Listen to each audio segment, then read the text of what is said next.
Okay guys, so just a quick video in regards to the coronavirus outbreak, this pandemic. It's been going on for a while now, it's been a few weeks. And we find ourselves in the midst of this right now. You know, the world is changing. The world has already changed. Life as we knew it a couple of weeks ago is not the same. And this happening now in the 21st century is probably going to have far more of a greater impact on humanity and people. I would say more so than maybe at other times in history, because the direction of life for many of us, for the majority of the world, has been focused on the material. You know, it's about, and I'm not saying it's right or wrong right now, the point, but I'm just trying to state some facts, which is that for the focus for many of us, the majority of the people in the world today, has been material goals and aspirations. Buy that big house, get a promotion at work, make my first million, buy that new car, have a family, all of these material aspirations that we have. And what's happened because of this small little virus, something that can't be seen without a microscope, literally, and I want us to really think about this for a second. You cannot see this virus without a microscope, and this small little thing has had such a global impact that it's literally shut everything down.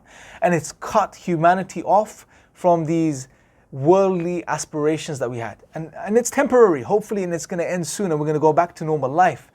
But because it's cut us off from the things that we're chasing and we're working towards, it's put humanity in a very special position. And this is what I want us to really understand right now. All of the things we were chasing and aspiring for, we are being cut off from them. And I want us to understand the impact of this, because, and maybe to do this, let me just make another point here, which is that human beings, we are purpose-driven creatures. Every moment of our existence on every single level is determined by purpose, is purpose-driven, meaning even when you wake up in the morning and you brush your teeth and you have your breakfast, that's with a purpose. Every action we do is with a purpose. When we look at the world around us, we ascribe purpose to it. When we make things as human beings, products, items, they're made with purpose. Everything is purpose-driven. And when we're being cut off right now during this coronavirus pandemic, we've been cut off from our worldly aspirations and our purpose essentially of life, or the purpose we may have given ourselves in this life. Being cut off from that thing is going to force people to really question life and think about the deeper questions of life. People are going to be at home, in quarantine, locked down. People are going to be online. People are going to have more time to think. Some people are going to get anxious. Some people are going to get depressed. Some people are going to have these existential crises. They're going to be asking questions about their existence, their purpose, the meaning of life. They're going to reassess their life. Was I going in the right direction? Was this what life was all about? Death is something also people are going to be thinking about, because let's face it, and our heart goes out to people that have lost their loved ones and have experienced this firsthand. Death is something now which is just staring us right in the face. Like literally every single one of us, we are worried. We're worried about our family members, our loved ones. We're worried every single moment, every single day. We're worried to get that next phone call to be informed about, auntie so-and-so and uncle so-and-so has contracted this disease and they've passed away from it. We're worried about these things. Death, which was in the peripheral up until a few days ago, now it's come right to the foreground and it's right in front of us and we're thinking about this. Now that realization of death and being separated from our worldly aspirations is going to put human being in a very, very unique position where they're going to be thinking about life and the question and the deeper questions of life. And it's in this time that we need to engage with people. So I'm speaking to the Muslims right now, is that if you truly believe what you have is the truth from the Creator of the heavens and the earth, which informs you about the purpose of your existence, which informs you about who you are and why you're here and what life is all about, then it's a duty upon you to share this with love and compassion and honesty and sincerity with your non-Muslim brothers and sisters in humanity. It's a duty upon all of us to do this. And we have to do this. It's their right to know.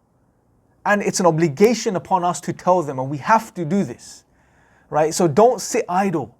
Don't convince yourself, oh, people are going through a hardship, it's a sensitive time. No, don't give them dawah now. Don't tell them about Islam. You're going to come across as an opportunist. No, it's not about this. If we're sincere and honest in conveying, and we understand what we've been given by God, it's a duty upon us to share this.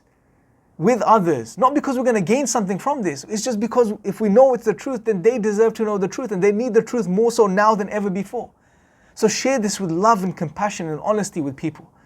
That's something I really encourage Muslims to do. And to help you do this, or to sort of show you how we're doing this, what we're doing during this time is we have launched a campaign called A Viral Awakening, which there's a few elements to, but it's a campaign that's online. There's a hashtag A Viral Awakening, and I want you guys to use the hashtag, go onto the IRA Facebook page. You will see some images, some ayat from the Quran, verses from the Quran, some powerful statements. Share those on your pages, share the hashtag, get the message out there. We'll have some videos, share those videos too, and just get engaged in not only in the dawah online, but in any positive way you can at this time, just generally speaking. And if you're a non-Muslim that's watching this video and have questions or has questions, let us know your questions in the comment section below. Let me know your questions. I'd love to address you and engage with you. It's a difficult time when we're all experiencing this. Just because we're Muslim, we're not saying that we have things figured out. Just because you may have the truth, it doesn't mean we're living or abiding by it in a way that's going to elevate us and free us from this. No, we are going through this too. We are experiencing the pain and the anxiety of this time too. So let's have that discussion in the comment section below, and let's see if we can really try help each other out and share something with each other which may profoundly impact our lives and our existence. That being said, let me know your thoughts in the comment section. Make sure to subscribe and click the notification bell. Make sure to go also onto the onereason.org website. So it's onereason.org/AVA. That's the link. I'll put it on the screen below. That's the web link for non-Muslims that you want to share. So please share that web link with the hashtag on your pages. Check it out for yourselves as well. If you have any non-Muslims that have questions, please send them to that web page, because we have a live chat box section where we have du'at that work with IRA all around the world who are there to help people and answer their questions. So make sure to use that facility. I thank you guys for listening. Until next time, take care.